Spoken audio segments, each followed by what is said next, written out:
Assalamualaikum warahmatullahi wabarakatuh.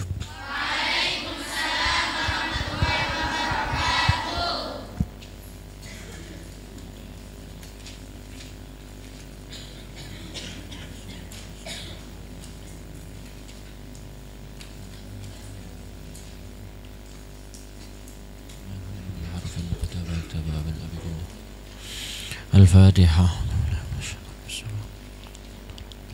Bismillahirrahmanirrahim. Maliki yaumiddin. Iyyaka na'budu wa iyyaka nasta'in. Shiratal ladzina an'amta 'alaihim ghairil maghdubi 'alaihim waladdallin. Amin.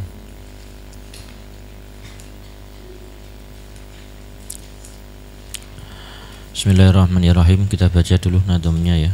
Dari yang pertama sampai kemarin sampai nadam berapa? Oh ya, nanti kita baca sampai nadam 22. Bismillahirrahmanirrahim.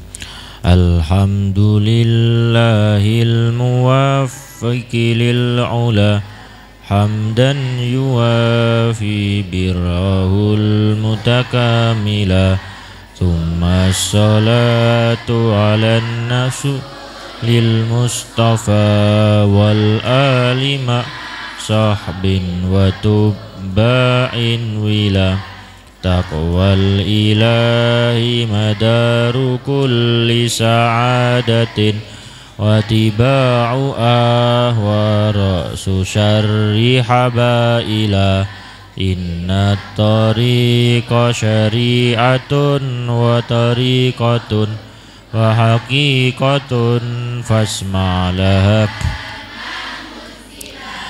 fasyari'atun kasafinatin wa tariqatun kal bahri thumma haqiqatun durrun ghala fasyari'atun akhdhun bidinil khaliqi wa qiyamuhu bil amri wan nahyin jala wa tariqatun akhdhun bi'ah watakal wara wa azimatun kariyadatin mutabattila wa haqiqatun lausuluhu lil maqsidi wa musyahadun nurat tajalli binjila man ramadurran lis safinati yarkabu wa yaghusu bahran thumma durrun hassala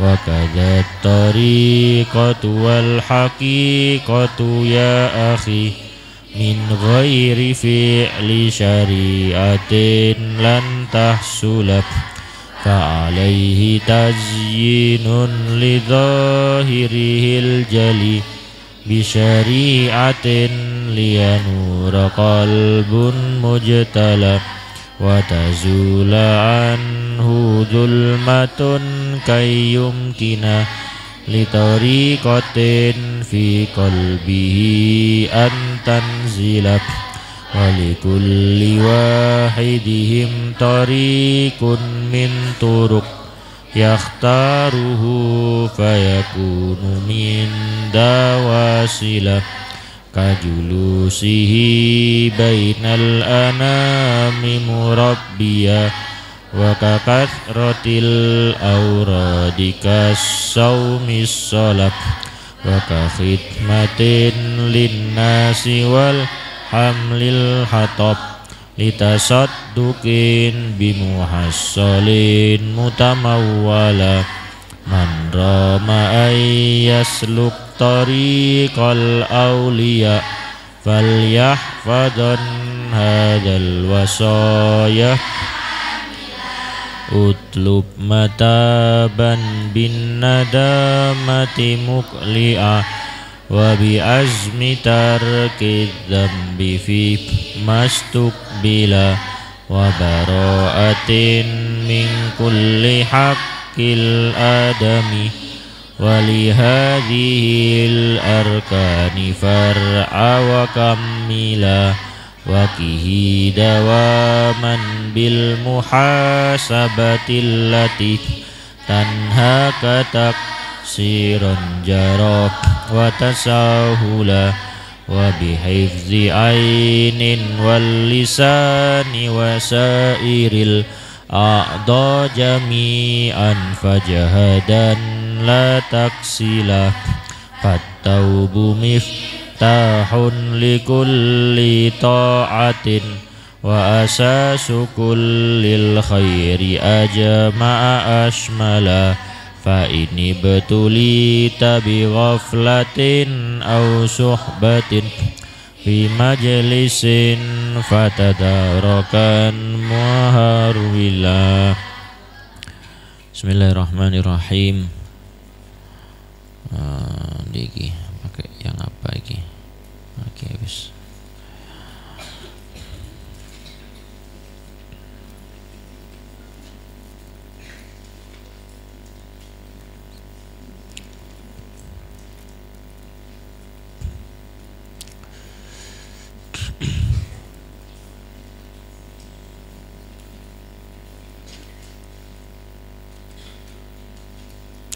Utlub ya, utlub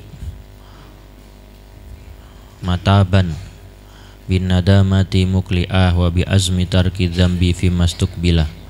Utlub nyupriya sira mutaban ing taubat bin nadamati kelawan nadamah ketun alias menyesal, mukli'ah hale wong kang nyepot saking dosa, wa bi azmi tarki dzambi lan kelawan nyejo ninggal dosa, fima ing dalem perkara usuk bila kang bakal teka, usuk bila kang bakal den tekaaken apa mah, wa baraatin lan lebaran ai wa bi baraatin lan kelawan lebaran mingkuli hakil adami sanging saben-saben hakul adami, wali hadil arkan lan maring ikilah pira-pira rukun far'a mengko ngreksa sira wa kamila lan nyempurnaken temen sira, sampai kepada wasiat yang pertama dari Nazom Hidayul Azkiya, yaitu adalah taubat. Taubat ini ada banyak sekali perintah dalam Al-Quran dan juga hadis yang menerangkan tentang keutamaan bahkan kewajiban untuk bertaubat ya. Dawi Allah, wa tubu ilallahi jami'an ayyuhal mu'minuna la'allakum tuflihun. Kemudian innallaha yuhibbut tawabin wa yuhibbul mutatahhirin. Di antara hadisnya Nabi, tubu ilallah fa inni atubu ilaihi kula yaumin mi'ata marrah. Bertaubatlah kalian kepada Allah, sesungguhnya aku bertaubat kepada Allah setiap hari 100 kali. Dalam hadis yang lain kanjeng Nabi Muhammad sallallahu alaihi wasallam dawuh, futiha babu taubah minal maghrib la yulak hatta tatlu asyamsu min maghribiha. Dibuka pintu taubat dari arah barat, tidak akan ditutup hingga matahari terbit dari arah barat.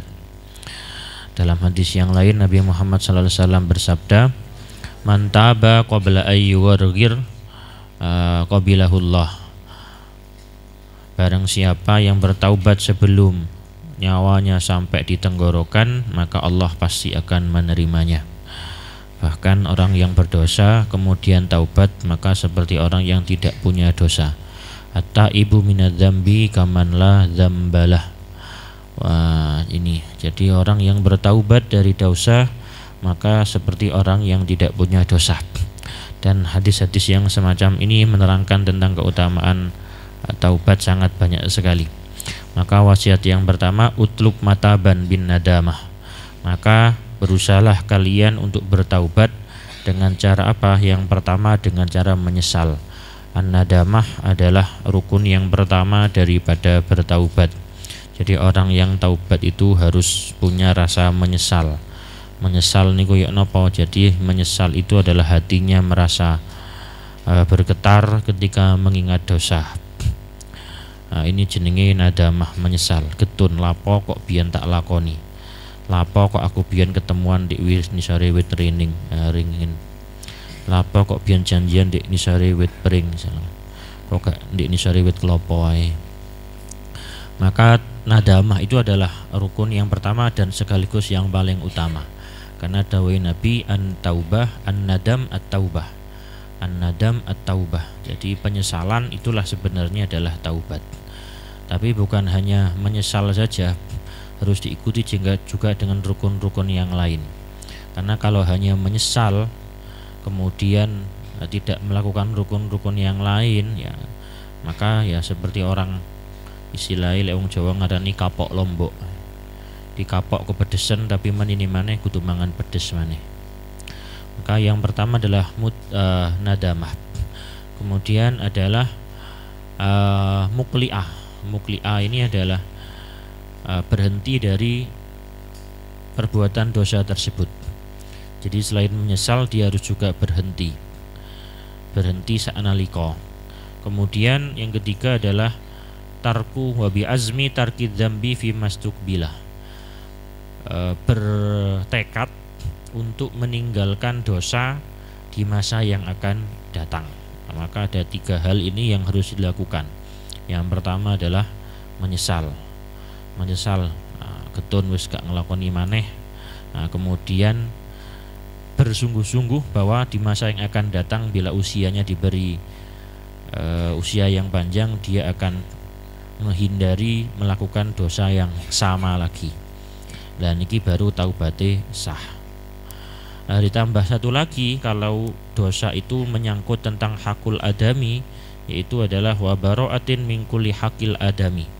Dia harus membebaskan diri dari setiap hakul adami yang melekat.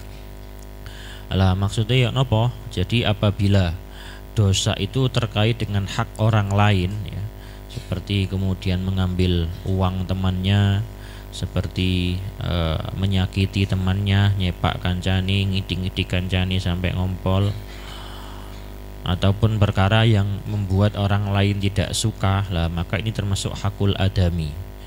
Maka syaratnya taubat itu agar diterima, selain melakukan 3 hal tadi, maka dia harus istibro, biasanya ya istibro, atau meminta kebebasan. Lah meminta kebebasan itu kalau menyangkut uang, misalkan menyangkut harta, mengambil uang temannya, maka harus dengan cara mengembalikan haknya. Biyen tau njupuk duwe 5.000 ya sampeyan balekno. Napa kudu kondo? Ya lek kondo kok ngarai ngamuk ya ora usah. Biyen njupuke gak kondo-kondo ya sekarang balekno gak usah kondo-kondo. Kecuali kalau biyen njupuke kondo, artinya apa ya, berarti narget ngono, macek iki wek preman ya. Lek ngono balekno ya kondo ngono. Jadi ini dasarnya adalah hadisnya Nabi Muhammad sallallahu alaihi wasallam, maka nali akhihi indahu madlamah fi irdin aw malin falyastahlilhu al yaum. Barang siapa yang di sisinya ada kezaliman karena menganiaya saudaranya, baik dalam masalah kehormatan atau harta, falyastahlilhu, maka hendaklah ia meminta halal pada hari ini qabla an la yakuna dinar wala dirham, sebelum tidak ada gunanya dinar maupun dirham. Maka kalau tidak ada gunanya bagaimana? Fa in kana lahu amalun yu'khadhu minhu biqadri madlamatihi wa illa ukhidha min sayyiati sahibihi fahumila alaihi. Jadi kalau dia akhirnya tidak mau mengembalikan, nanti di akhirat amal-amal kebaikannya akan diambil sesuai dengan kadar kezalimannya. Kalau tidak punya ya napa, maka ukhidha min sayyiati sahibihi fahumila alaih. Maka keburukan orang-orang yang ia zalimi akan diambil dan diserahkan, dibebankan kepadanya. Maka mengembalikan hakul adami ini menjadi kewajiban bagi diterimanya taubat. Bahkan orang yang berpuasa, orang yang sholat rajin ya, selama kemudian dia punya tanggungan hakul adami ya, itu tidak akan terhapus. Jadi urutannya kalau dia punya hakul adami ini yang harus diselesaikan lebih dahulu. Itu kalau tahu orangnya, atau misalkan sampean njupuk ruwonge. Lek mboten semerap sinten sing berhak. Misalkan wis pokoke nemu dhuwit di dalan 100.000, ini mestinya ono sing duwe. Sampean tapi moro-moro njupuk. Lah ini termasuk mengambil haknya orang. Tapi sampean gak rugi sing duwe sapa. Lah kepingin taubat ya napa? Ya maka kewajibannya adalah fa illam ya'lamhul mustahiq wajaba i'lamuhu. ya wajib diumumno sapa sing krasa kehilangan duit lah ngono. Jadi mengambil uang ya begini urutannya ini. Jadi lek sampean nemu duit, bahasanya nemu dulu, melihat ada harta keleleran, maka harta itu Anda punya pilihan untuk mengambil atau tidak mengambil. Tidak wajib mengambil, lek sampean gak gelem njupuk ya wis jarno. Tapi kalau Anda punya keinginan untuk mengambil, maka ada dua niatan di situ, mengambil untuk diumumkan atau mengambil untuk dimiliki. Kalau mengambil untuk diumumkan, dicari pemiliknya, ya tentu Anda harus mengumumkan. Kalau mengambil untuk memiliki, nanti dibagi jadi dua. Kalau mengambil untuk dimiliki itu bisa boleh, bisa tidak boleh. Boleh itu apabila sampean melakukan rentetannya, urutannya. Ya napa carane? Jadi urutannya kalau Anda nemu duit 1.000 dan kepingin ngepek duit iku, syaratnya yang pertama adalah Anda harus mengumumkan dulu, karena masuk bab lukotoh, bab barang temuan. Umumno dhisik. Kapan ngumumno ya ketika nemokno. Terus sampai kapan? Sampai kira-kira orang yang memiliki harta itu sudah tidak mencari lagi atau mengikhlaskannya. Dan kita bahasanya setahun. Apa setahun iki paten? Ndak, bisa lebih dari setahun. Nah, misalkan sing ilang wedhus ya, atau sapi atau yang lebih besar ya, sepeda motor, mobil atau helikopter, ya diumumno setahun punjul. Sampai kira-kira sing duwe gak njupuk-njupuk, maka Anda boleh memilikinya. Tapi dengan catatan bila yang punya itu kemudian mencari di kemudian hari, kapanpun waktunya, entah 5 tahun berikutnya, 10 tahun atau berpuluhan tahun berikutnya, Anda harus mengembalikan. Itu kalau barangnya mutamawal atau bernilai. Kalau kira-kira barangnya tidak bernilai, intinya barang itu ketika rutuh wis kira-kira gak ono sing goleki. Misalkan duit 100 repis, kira-kira diumumno setahun ya sampean kesel dhewe. Terus ya nopo ya cukup kira-kira sedina atau rong dino, kalau tidak ada yang mencari ya wis PN gawian tuku lah, itu halal. Dengan catatan sama, kalau memang ada yang mencari dan memang betul itu yang punya, Anda wajib mengembalikan. Lah model yang kedua, ketika Anda menemukan uang dan Anda ingin memilikinya, maka Anda langsung mengambil tanpa mengumumkan. Maka ini ya termasuk babnya bab syarikoh, termasuk bab mencuri. Jadi prakteknya sama-sama mengambil uang, mengambil harta tadi sing keleleran misalkan, kemudian sama-sama menggunakan. Bisa halal kalau Anda umumkan terlebih dahulu, sampai nanti tidak ada orang yang mengaku terus sampean pakai, ini halal. Tapi kalau langsung sampean buat beli, sampean manfaatkan tanpa mengumumkan, berarti podo ambek nyolong, maka ini sing dosa. Nah, pada kasus yang terakhir ini, ketika Anda sudah kadung, biyen wis tahu ana dhuwit 50.000 keleleran di kamar, wis tak jupuk, tak gawe tuku jajan, wis entek. Kemudian saiki kepingin taubat, terus ya napa carane? Ya umumno, sapa sing biyen tahu kilangan dhuwit. Nah, ngono carane. Misalkan sampean kok wedi, misalkan wedi kalau kemudian itu diumumkan, kemudian pemiliknya tahu, sampean malah diamuk. Jadi ya napa? Ya maka ya kembalikan secara sembunyi-sembunyi. Atau misalkan kalau memang nanti diumumkan dan tetap tidak ada orang yang ngaku, maka bagaimana? Maka ada yang menyatakan ini disedekahkan kepada fuqara wal masakin biniyatil ghurmilahu idza wajadahu. Jadi disedekahkan kepada orang fakir atau orang miskin dengan niatan kalau nanti orang yang punya itu mencari atau ketemu orang yang punya, dia akan menggantinya. Jadi diniati sedekah. Jadi sedekah kepada orang fakir tadi itu sejatinya tidak benar-benar mengganti atau menggugurkan kewajibannya untuk mengembalikan. Tetap dia punya kewajiban untuk mengembalikan. Cuman kalau kasusnya tadi dia khawatir kalau diumumkan tambah DE malah bahaya ya. Sampean wis dadi tokoh misalkan dadi ketua DPR, kemudian moro-moro gawe status nang Facebook, gak usum ya, ndek gawe video di TikTok barang siapa biyen sing ndek pondok tahu kehilangan duit 50.000 lagi kan tambah duit gak sepiro tapi ngisin-ngisin ini wong sak donya. Aduh tibake ngentit biyen pas mondoke lagi tambah gak karu-karuan. Lah iki napa ya, sedekahkan saja kepada fakir miskin. Tapi dengan catatan bahwa Kalau nantinya ada orang yang dirasa itu adalah pemilik aslinya, dikembalikan. Nah, itu urutannya. Lah terus kalau misalkan sampai sekarang belum bisa mengembalikan, aku biyen tahu njupuk duwe arek iko, aku yo ro areke. Sakjane ya kepingin balekno tapi duwe durung ono. Barang sing gawe ngijoli durung ono. Biyen tahu mangan jajani, kate tak ijoli tapi aku saiki sik durung duwe duit. Maka bagaimana? Ya maka ada perincian ya dari Imam Nawawi itu tak tadi subutul mudzalamah bidzal tak subutul mudzalamah bidzal mutalabah bidzalamah wa in mata mu'siran ajizan asian bi istidanatihi. Jadi kalau memang dia nanti meninggal mati nih kok dalam keadaan tetap gak mampu balekno, tapi dia karena kesulitan gak nemu duit ya, maka ya nanti diharapannya adalah diampuni oleh Allah, diewangi ambek Gusti Allah. Ini kalau orang tersebut tidak punya, wis anjene gak duwe-duwe blas. Tapi kalau ada satu kesempatan dia sebenarnya punya, dia mampu untuk mengembalikan, kemudian menunda-nunda sampai akhirnya tiba masane dia melarat kemudian mati, lah maka ini jadi hakul adami yang tanggungannya di akhirat.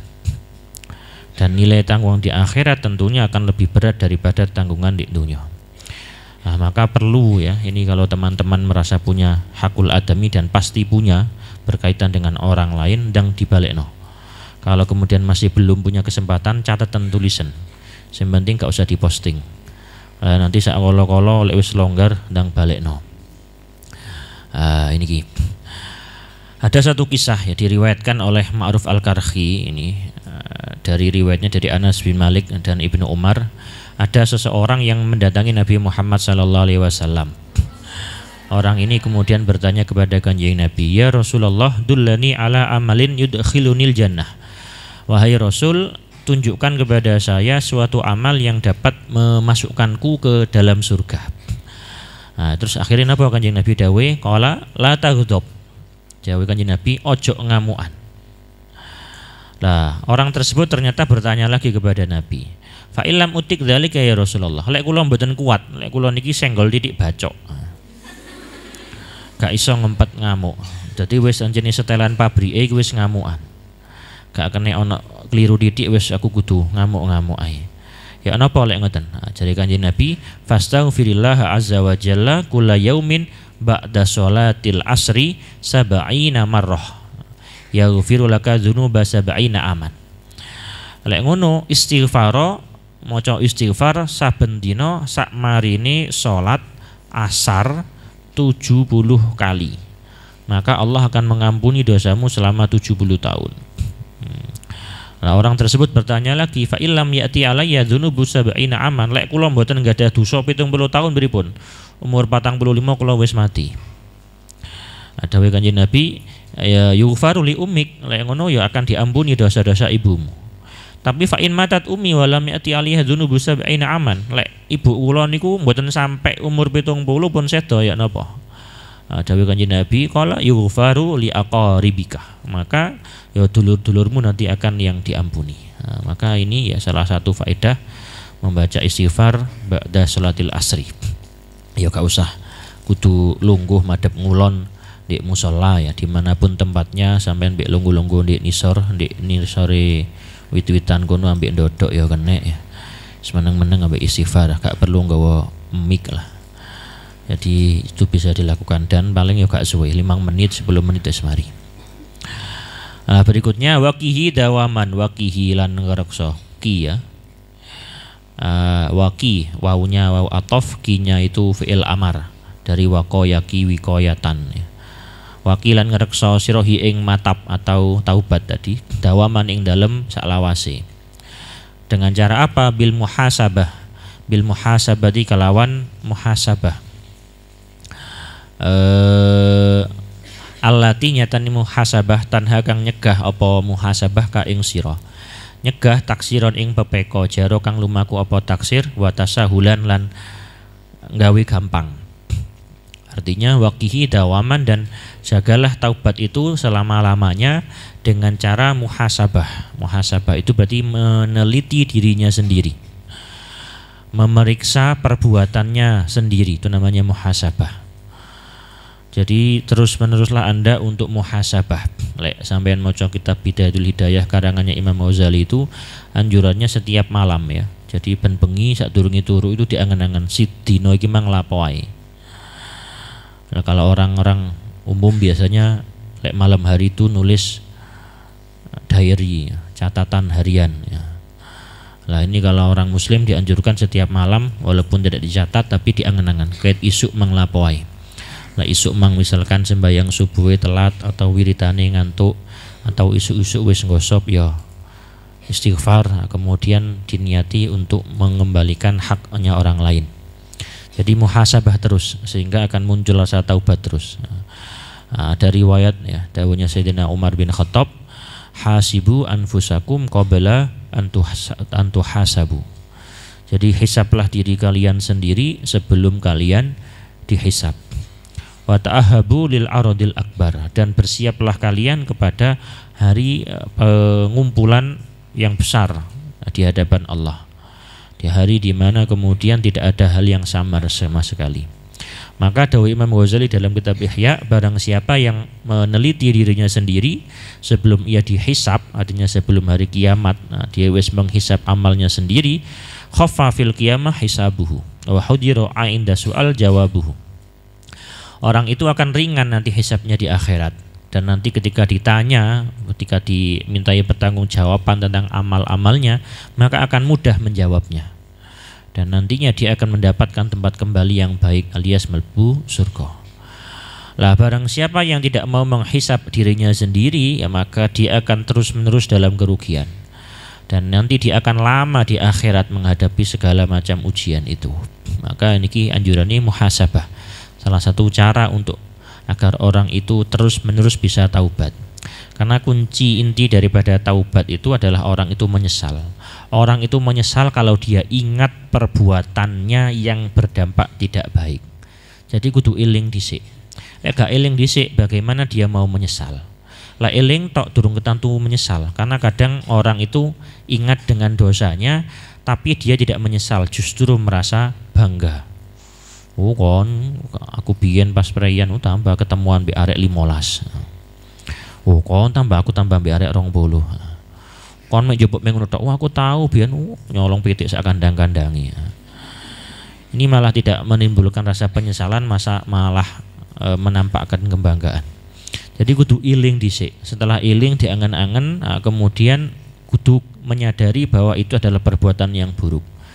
Kalau sudah merasa itu perbuatan yang buruk, baru muncul penyesalan.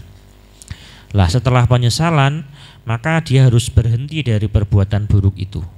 Setelah itu kemudian bertekad tidak melakukan lagi. Lah baru niki jenenge taubatan nasuha, taubat sing temenan. Ngoten. Terus wa bihifzi ainin. Ya. Wa bihifzi ainin wal lisani wa sairil a'dha. Wa bihifzi ainin lan kelawan cara menjaga taubat itu wa bihifzi ainin. Kelawan ngrekso mripat. Wal lisani lan lesan. Wa sairil a'dha lan sekarine pira-pira anggota. Jami'an halis kabehane. Fajihadan mengko nemen-nemen ana sira. La taksila ojo aras-arasen, ojo males-malesan sira. Lah maksudnya ya napa? Wajib bagi kamu untuk menjaga taubat itu dengan cara menjaga anggota tubuh. Ada 7 anggota yang perlu dijaga. Ya, maka wajib menjaga mata dari pandangan yang haram. Kemudian lesan dari ucapan-ucapan yang haram. Kemudian anggota yang lain termasuk napa malih? Kuping ya, telinga dari mendengarkan perkara yang haram. Ngrasani ngurung ana wong maido, niki lek gak iso ngandani ya ngalih ae kok usah ngrungokno. Kemudian hidung ya, mencium hal-hal yang tidak dibenarkan, mbuh ngembu apa kira-kira. Kemudian tangannya, kakinya dari perbuatan yang diharamkan, termasuk juga perutnya dari perkara-perkara yang haram. Nah, yang paling utama dan yang pertama itu adalah mata. Karena mata itu menjadi pusat daripada semua dosa. Jari Kanjeng Nabi Muhammad sallallahu alaihi wasallam, an-nadhrah sahmun masmumun min syami iblis al-marjum. Nadhrah atau pandangan itu termasuk di antara busurnya iblis. Jadi termasuk cara iblis untuk membuat manusia ini ngelakoni dosa, itu senjata yang paling utama adalah dari pandangan, melihat sesuatu. Maka disebut al-ainu tazni, mata itu berzina. Karek kemudian atine yusaddiqu dzalik au yukadzibuh, apakah hatinya menuruti apa yang telah dilihat itu atau mendustakannya. Maka mata yang perlu dijaga. Maka di antara tanda-tanda nih biasanya ya, orang kalau dianggap orang itu punya kedudukan yang tinggi, minimal dianggap wong sing soleh, niku tengerane adalah orang itu napa jenenge sering kali menundukkan mata. Tidak istilahnya jelalatan, ngoten lho. Jadi wis gak kakean ndangak. Lah niki sakjane ya dicontoh mbek arek-arek. Biasane lek lewat ngono kok meron dingkluk. Cuman masalah kadang dingkluk mau ngono ngelirik. Gini ya. Ini kurang tepat. Lek dingkluk ya wis dingkluk ae. Tapi ojo terus-terusan dingkluk kok nabrak ya apa. Ya ndelok situasi dan kondisinya. Maka perintahnya ya di Al-Qur'an itu kan wa kullil mu'minati yaghuddna min absarihinna. Di ayat yang sebelumnya itu perintah untuk laki-laki wa kullil mu'minin wa kullil mu'minina yaghuddu min absarihim wa yahfazu furujahum. Jadi memang ada perintah untuk ghaddul basar. Ghaddul basar niku maknanya menundukkan pandangan.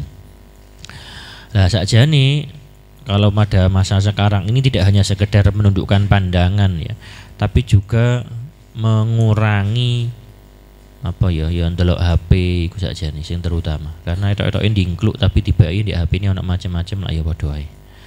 Nah, zaman saiki sing tambah angel. Soale lek wong ndangak itu kemudian ketok wong liya sehingga mungkin isin akhirnya dingkluk. Artinya modus. Ya. Tapi lek di HP karena uang iki nglakoni sak karepe dhewe. Nah, ini kudu dijaga dhewe-dhewe.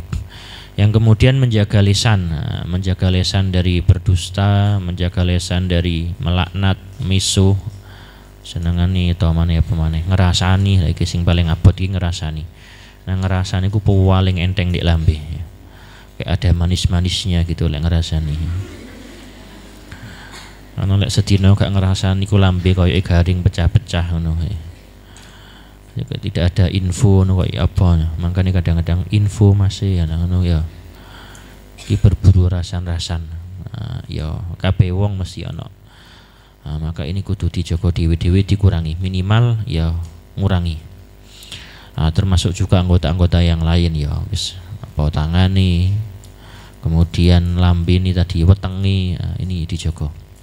Fataubu miftahun, fataubu mongko utawi taubat iku miftahun dadi kunci likuli itaatin maring saben-saben ketaatan. Wa asasu kulil khairi lan iku dadi pondasine saben-saben keapian. Ajma'a hale sekabehane asmala hale kang liputi kabeh. Artinya jadi wajib bagi kamu taubat. Kenapa? Karena taubat itu menjadi kunci dari setiap ketaatan. Orang kalau ngelakoni ketaatan tidak diawali dengan taubat, maka ada dua hal yang terjadi. Antara amal atau taat tadi tidak terlaksana dengan sempurna, atau orang itu bahkan berhenti di tengah jalan sebelum ketaatan itu selesai. Maka carane agar ketaatan atau bahasa lain ibadahnya kita itu dapat dilaksanakan dengan nyaman, sampean sembayange cek iso semangat, sampean wiridane cek iso khusyuk, sampean mangajine cek iso fokus, itu kunci yang pertama adalah taubat. Jadi melepaskan diri dari segala hal yang berkaitan dengan dosa, baik itu dosa kepada Allah maupun dosa kepada orang lain. Karena itu menjadi kunci terbukanya ketaatan. Dan wa asasu kulil khairi, dan menjadi pondasi dari segala kebaikan. Maka barang siapa yang ingin mendapatkan kebaikan, wong sing kepingin munggah derajate, maka kunci pertama adalah taubat. Ya kudu taubat. Walaupun kemudian ternyata dia ngelakoni dosa mana, ya taubat mana. Ya taubat terus. Ya. Kenapa? Fa ini betulita bi ghaflatin, lanjutannya itu fa ini betulita mongko lamun den uji sira den cuba sira bi ghaflatin kelawan luput kok dilala kok nglakoni dosa ya napa ya ausuh batin utawa kumpul.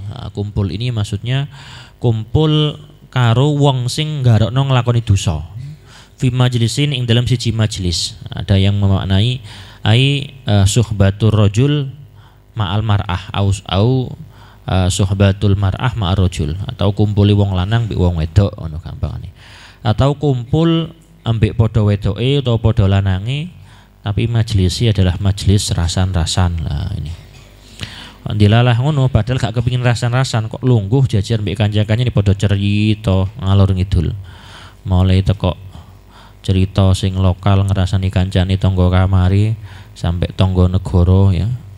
Ono sing rasan-rasan artis sing lokal sampai Korea, ono sing sampai ndi-ndi ceritane macam-macam lah. Maka ya napa fatadarokanna mongko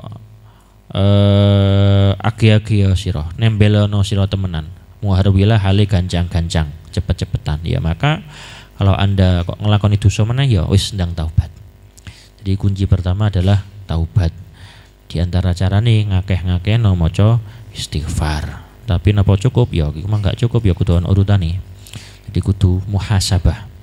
Jadi Anda harus muhasabah ya. Muhasabah kemudian menjaga anggota tubuhnya dari melakukan dosa. Kok dilalah sik nglakoni dosa maneh ya napa ya taubat maneh. Nah ngoten. Pun wallahu alam bisawab. Assalamualaikum warahmatullahi wabarakatuh.